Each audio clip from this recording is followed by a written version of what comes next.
நிறைய பேசிகிட்டு இருந்த ஒரு ஆள் திடீர்னு உங்ககிட்ட சைலண்ட்டாக இருக்காங்களா? அதேமாதிரி தன்னை சுற்றி ஒரு குரூப்போட எப்போவுமே ஜாலியாக இருந்தவங்க இப்போ தனிமையை தேடுறாங்களா?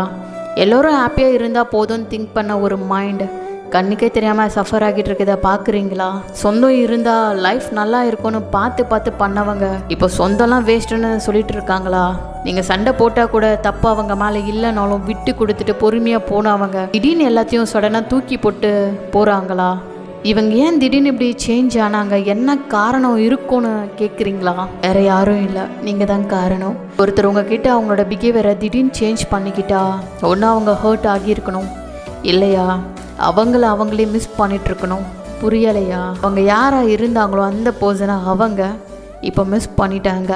நமக்கு பிடிச்ச பர்சனுக்காக என்ன வேணால் பண்ணலாம், விட்டும் தர. பட் நீங்களே உங்களை விட்டு தரதுக்கு பதில் வேணா அந்த ரிலேஷன்ஷிப்பை விட்டுட்டு வந்துடுங்க, தப்பே இல்லை. அட்லீஸ்ட் உங்களுக்கு எப்பவுமே போல் நீங்கள் இருப்பீங்க. அந்த ஒரு பர்சன் போதும் நீங்கள் வாழ.